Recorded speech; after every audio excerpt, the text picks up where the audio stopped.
Bom dia a todos, bom dia a todas, bom dia para você que nos assiste pela Pop TV em Sobradinho e Porto Alegre ou nos escuta pela Cultural FM em Santa Catarina e no Rio Grande do Sul. Sejam todos muito bem-vindos e bem-vindas a mais um ICL Mercado Investimentos. E hoje a gente tem um programa especial, como toda semana, a gente vem trazendo um convidado para comentar algum assunto que esteja aí na boca do povo ou que esteja sendo comentado no noticiário. E hoje a gente vai falar de um assunto que acredito eu que seja de interesse de todo mundo e inclusive interesse do nosso bolso aqui, do bolso do trabalhador brasileiro, porque a gente vai falar de tarifa zero. E a gente trouxe um convidado muito especial para conversar sobre esse assunto com a gente, que é o professor Roberto Andresi. Ele vai participar aqui do programa conosco para discutir como é que fica a viabilidade dessa proposta, quais são aí os mitos também que a gente tem que desconstruir em relação a isso e tirar as dúvidas de todo mundo em relação a esse assunto que é tão importante de ser discutido. Bom dia, professor. Seja muito bem-vindo aqui ao nosso programa. Bom dia, Débora. É uma alegria estar aqui com vocês. Vamos lá, professor. Vamos começar tirando o elefante da sala, porque eu acredito que essa pergunta é a que a nossa audiência está se fazendo, e principalmente quando se fala de transporte de graça. Inclusive, nessa semana, uma matéria estampou a capa do Estadão falando justamente sobre esse assunto, chamou o assunto de bomba fiscal. Por outro lado, a Haddad se pronunciou também, falando ali que precisaria da neutralidade da proposta para que ela pudesse acontecer. E o estudo de vocês mostra que é possível zerar a tarifa, inclusive nas grandes cidades, sem criar novos impostos, sem tirar dinheiro da saúde ou da educação. E o segredo estaria ali em reformar o Vale Transporte e meio que trazer um modelo que já é utilizado fora, utilizado na França, por exemplo, desde os anos 70. Então explica para a gente como é que essa troca funciona e por que ela seria vantajosa até para o pequeno empresário que hoje sofre pagando ali o Vale Transporte do funcionário. Perfeito. Vocês estão me vendo aí, né?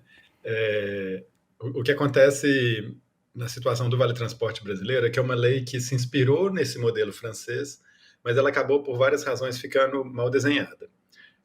O que o Vale Transporte tem alguns, né, erros de desenho da lei. Um é que ele coloca a contribuição para o Vale Transporte vinculada ao valor da tarifa. Parece lógico, mas na verdade é ilógico porque a gente está pensando numa contribuição das pessoas jurídicas para o transporte público. E aí você acaba penalizando os municípios que praticam uma tarifa baixa. Então, se o município consegue reduzir a tarifa com maior eficiência, etc., ele arrecada menos, né, com esse setor das pessoas jurídicas. O segundo problema é você debitar uma parte do salário dos trabalhadores, o que tira o poder de compra, né, dos trabalhadores, principalmente os trabalhadores de renda mais baixa, que tem até 6% do seu salário debitado pelo Vale Transporte. E o terceiro problema é que ele é obrigatório, né, para o empregador, mas ele é facultativo para o empregado. Então, a pessoa que trabalha numa empresa, ela escolhe se ela quer solicitar ou não o Vale Transporte. O que a conjunção desses três elementos faz, né? Primeiro, ela afasta e cria uma situação mais difícil para trabalhadores que moram longe das regiões centrais, porque pode ficar mais caro o custo de deslocamento deles e eles acabarem sofrendo algum tipo de preconceito, né, na hora da contratação, não por questões pessoais, mas pelo fato do local de moradia onerar mais para aquele emprego, né? Mas faz principalmente com que o trabalhador que ganha salários a partir de 2 ou 3 salários mínimos não escolha contribuir com o Vale Transporte. Porque se você ganha R$ 4.000 e 6% do seu salário pode ser debitado, isso são R$ 240. Isso é quase que todo o Vale Transporte. Não vale a pena para aquele trabalhador contribuir. Então, o que esse resulta? Resulta que você tem os trabalhadores de salário mais baixo todos contribuindo com o Vale Transporte, os empregadores, muitas vezes, aqui em Belo Horizonte, eu vejo pagando R$ 400, R$ 500 por mês, porque a pessoa pega 2 ônibus para ir e voltar. E os salários médios e altos não contribuindo. Então a gente tem uma base arrecadatória muito menor do que poderia ser. A gente sabe que o Vale Transporte arrecada hoje aí cerca de 25 a 30 bilhões por ano, mas poderia arrecadar muito mais se todos os empregadores contribuíssem, inclusive o setor público. O meu empregador, né, eu sou professor da UFMG, mas também a Receita Federal, o Tribunal de Justiça, a Assembleia Legislativa, a Câmara Municipal, todos esses empregadores poderiam contribuir muito mais com o sistema de transporte. Então, quando a gente aplica esse modelo, né, agora trazendo para a sua pergunta, a gente aplica esse modelo que existe na França desde 1971, chamado Versement Transport. Ele funciona da seguinte maneira: os empregadores todos vão contribuir para o transporte com uma taxa fixa, não tem variação, não tem que fazer cálculo, não tem variação de onde o empregado mora, é sempre uma taxa fixa, mais ou menos no valor do Vale Transporte hoje. Mas você vai ter 9 descontos por CNPJ. Então, você tem uma empresa com 9 funcionários, você não paga com até 9 funcionários. Você tem uma empresa com 20 funcionários, você paga por 11. Sempre tem um desconto de 9 taxas. Aplicando esse modelo no Brasil e colocando, né, o cálculo com todas as empresas e os empregados que existem no país hoje, nos 700 municípios com mais de 50 mil habitantes, seria possível arrecadar 80 bilhões de reais aplicando esse modelo. Isso é mais que suficiente para financiar a tarifa zero, já considerando o custo atual e o aumento de demanda. Então, o governo tem uma oportunidade única nas mãos e o mercado, né, para concluir essa primeira parte da pergunta, o mercado não precisa ficar preocupado, como a gente tem visto aí na capa de jornais e tal, porque não é possível implementar essa política somente ajustando uma política hoje de arrecadação que é mal desenhada, sem criar um imposto novo e sem disputar recurso do Tesouro. E até trazendo um pouco aqui para a vida real, para a realidade das pessoas, muitos brasileiros, e o estudo de vocês aponta isso, muitos brasileiros compraram a moto ali até como uma forma de liberdade. E o estudo mostra que a venda das motos explodiu, subiu 58% em 10 anos, enquanto o ônibus foi perdendo espaço, perdeu quase 30% dos passageiros. A gente sabe que hoje o ônibus é caro, é demorado. Se a gente zerar a tarifa no futuro, isso seria suficiente para convencer, por exemplo, o trabalhador, a pessoa que sai de moto, a deixar o transporte em casa? Ou a gente corre o risco de ter um transporte gratuito que continua vazio porque é considerado lento e desconfortável? Perfeito, essa pergunta é muito importante. A gente pode respondê-la olhando para as cidades que implementaram tarifa zero. Calcaia, que é a maior cidade no país com tarifa zero, ela tinha 18 mil viagens por dia no transporte público. 18 mil passageiros rodando a catraca, pagando R$ 4 por viagem. Depois que ela implementou a tarifa zero, ela chegou a 90 mil viagens por dia. Então, você vê o tamanho da demanda reprimida, né, do número de pessoas que optaria por esse modo de deslocamento, mas não opta porque a tarifa não é competitiva, porque ou você não tem recurso para pagar a tarifa, ou o seu dinheiro se aplica melhor pegando uma moto ou Uber Moto, etc. Então, a gente, nas cidades com tarifa zero, essa taxa de aumento da demanda, de 3 a 4 vezes, ela é bem recorrente. A gente viu em São Caetano do Sul, em várias cidades, que implementou a política. De outro lado, a gente precisa também tornar o ônibus mais rápido. E para isso, a principal política ela nem é complicada, ela é simples, mas poucas prefeituras têm assim, a coragem mesmo de fazer, porque é uma disputa, né? Que é criar os corredores exclusivos de ônibus, né? Aquela faixa em que somente o ônibus pode circular, em que se o automóvel entrar ali, ele recebe uma multa. Quando você faz isso, a velocidade do transporte público ganha, e aí você passa a ter 2 atratores para a pessoa deixar o carro ou a moto em casa e ir para o ônibus, porque é de graça, ou é mais barato, e porque você chega mais rápido, né? Você não fica no engarrafamento. Com essas duas políticas sendo conjugadas, a gente consegue recuperar muito passageiro que hoje está em moto, gerando, né, se arriscando em acidentes. A gente tem uma epidemia de acidente de moto no Brasil. Ou está em automóvel, né, gastando um recurso que é caro principalmente para classe C, né, para classe média brasileira, e que também está gerando congestionamento, poluição, né, deseconomia urbana, perda de tempo de todo mundo. Então, tem um benefício coletivo quando a gente consegue trazer as pessoas para o transporte público.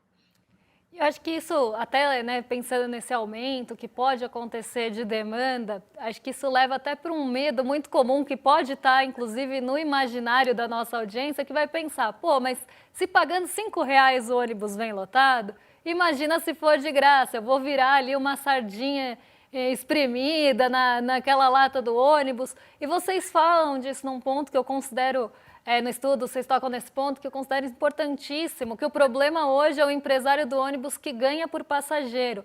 Então, para ele, o ônibus cheio ali é sinônimo de lucro. Como a proposta faria essa mudança de lógica e como garantir que com a tarifa zero o empresário vai colocar mais ônibus na rua e não só lucrar com esse veículo lotado, como é o caso hoje? Hoje a gente tem quase que um bônus superlotação, né? Quer dizer, quanto mais cheio tiver o ônibus, mais o empresário de ônibus ganha. Isso está errado, porque você tem que contratar essa empresa de ônibus pelo custo que elas têm. Então, se o custo é motorista, é óleo diesel, ou ônibus elétrico, né, energia elétrica, gasto de pneu, empenho da frota, etc., isso tudo tem que ser calculado e gerar um custo por quilômetro. Nas 140 cidades que tem tarifa zero no Brasil, todas hoje em dia pagam por quilômetro. Você não tem mais essa relação confusa entre passageiro e custo, porque passageiro não é custo. Se o ônibus circular sozinho ou circular com 30 passageiros, o custo para a empresa é o mesmo. A variação é mínima, né? Por causa do peso do ônibus, um tempo de parada um pouquinho maior. Mas o custo mesmo são os outros elementos. E quando você então passa a implementar essa política em que a empresa é remunerada pelo serviço prestado, por quilômetro rodado, o interesse do empresário de ônibus se inverte. Ele passa a ter, por interesse empresarial dele, ofertar mais, porque para ele ele não vai aumentar a receita ou aumentar o lucro dele ofertando menos, como ele faz hoje em muitos casos. Então ele passa a ter interesse de ofertar mais, mas a prefeitura tem que sempre regular essa demanda.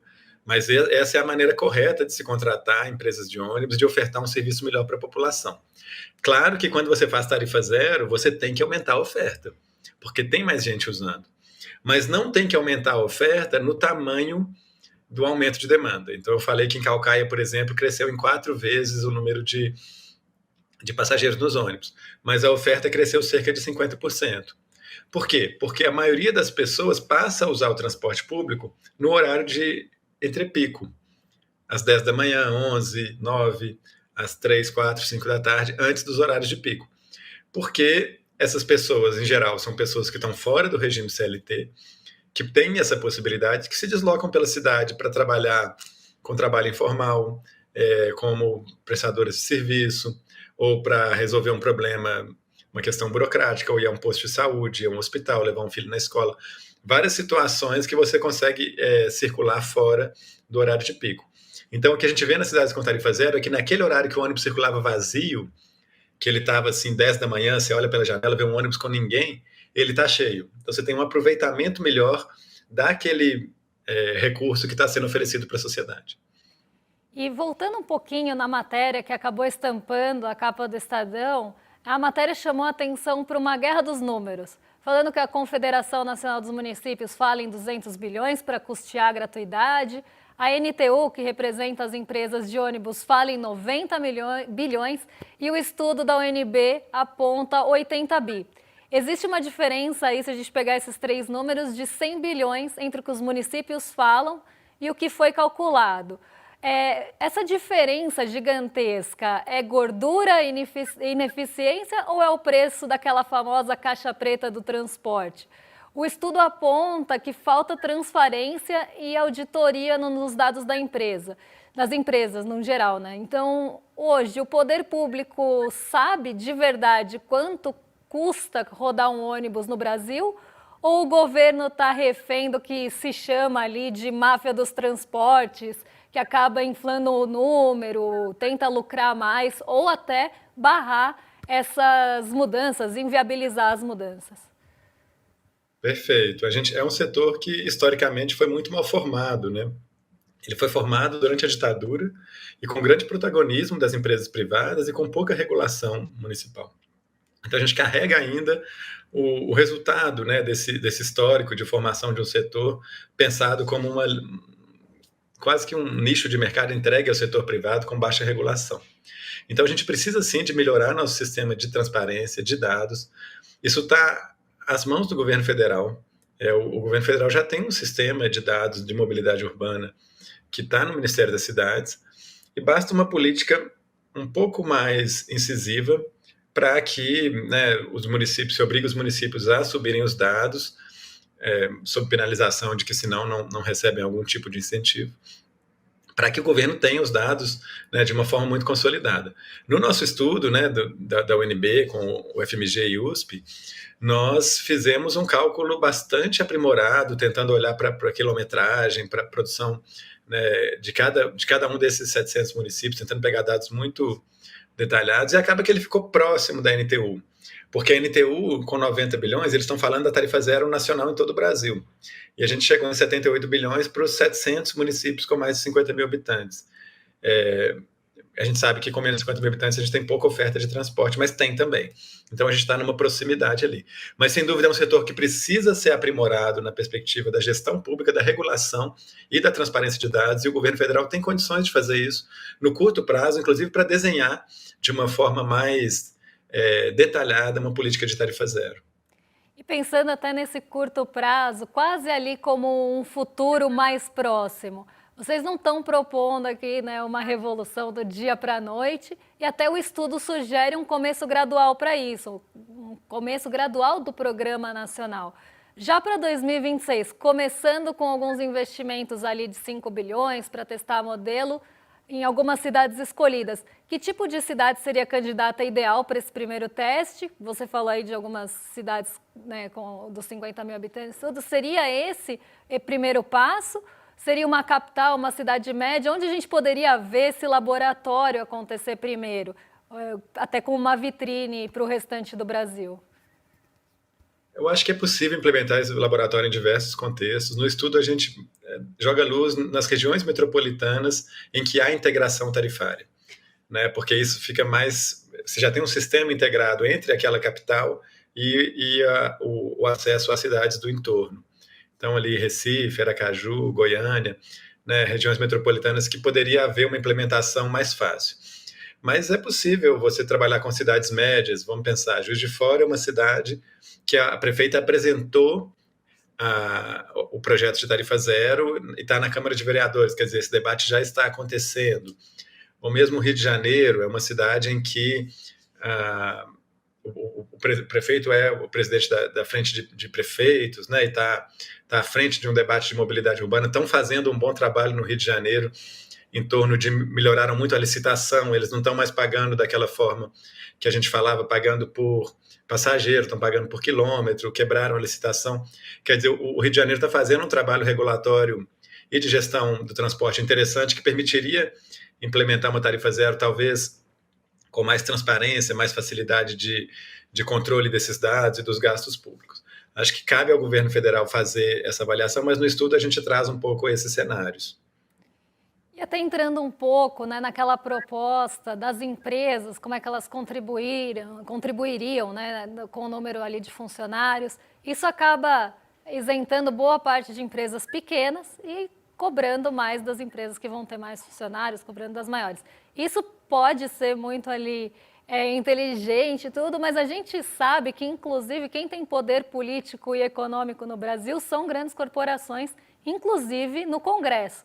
E essa proposta do Programa Nacional, começando ali, mirando já em 2016, pensando nesse cenário, você acredita que tem capital político em Brasília no ano eleitoral para aprovar a mudança? Uma mudança que vai mexer no bolso dessas grandes empresas que têm esse poder político e econômico e têm seus representantes ali no Congresso, mesmo que desonere a folha de pagamento no longo prazo? Então, ali talvez um casamento do curto e longo prazo, como é que fica nessas empresas que acabam tendo lobby no Congresso? Elas vão aceitar, na visão de vocês, mais facilmente isso no curto prazo, mesmo que vá desonerando no longo?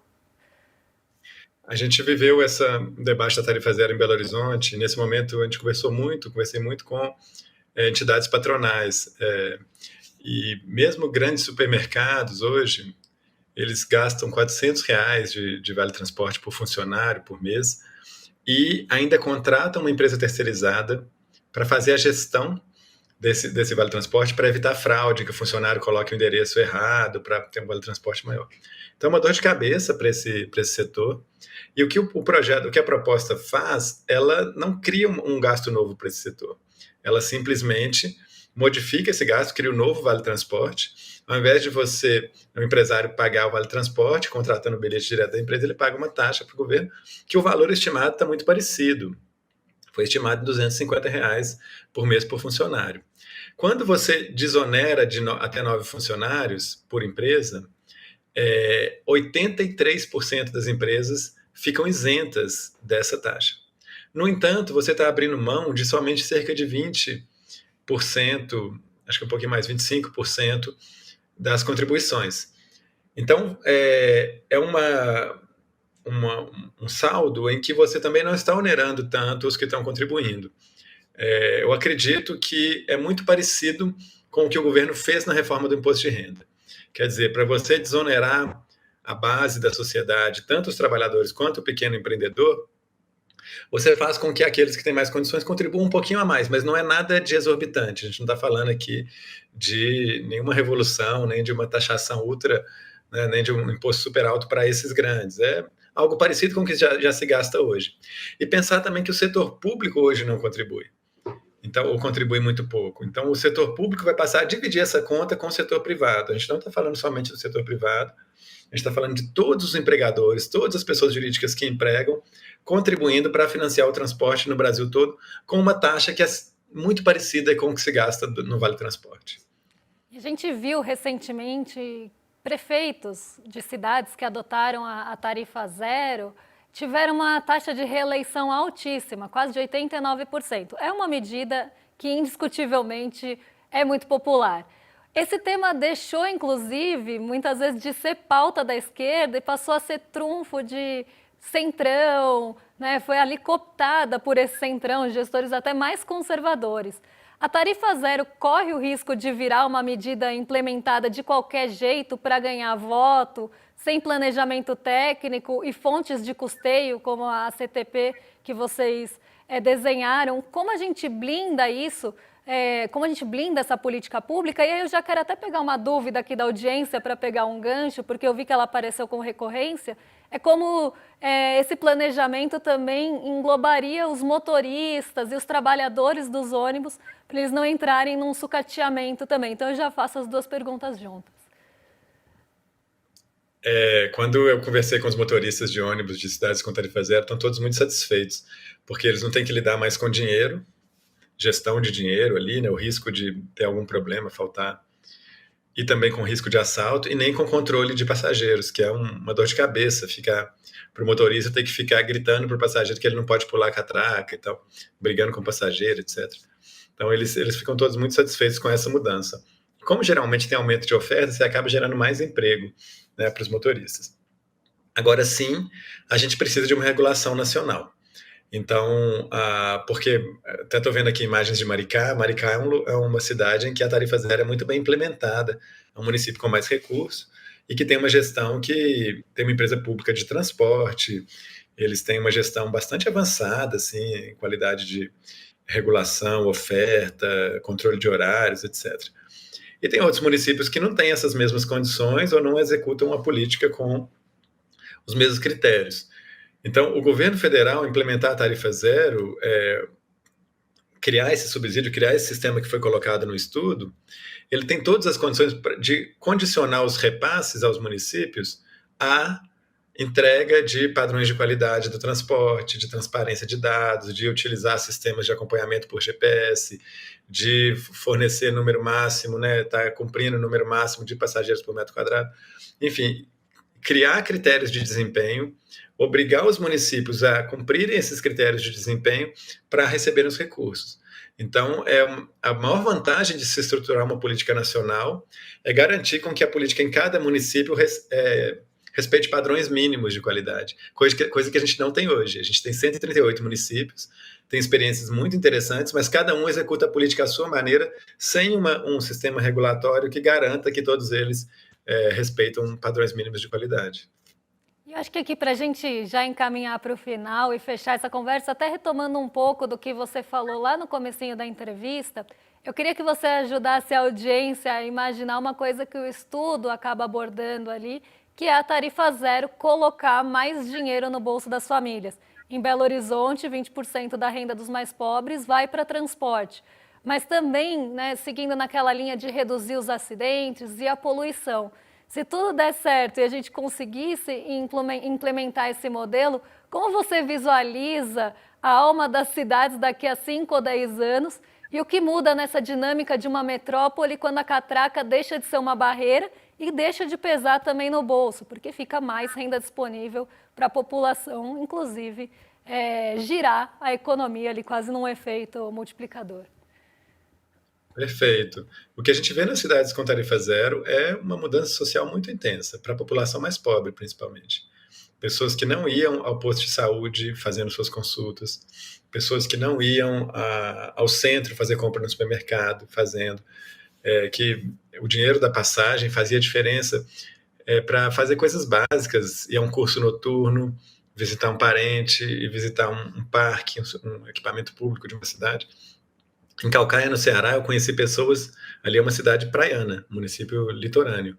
Eu conheci pessoas que nunca tinham ido à praia, porque moravam mais na região interiorana do município, que dá alguns quilômetros da praia, e que nunca tinham tido a oportunidade de ir à praia, porque aquele dinheiro sempre faltava para outra coisa.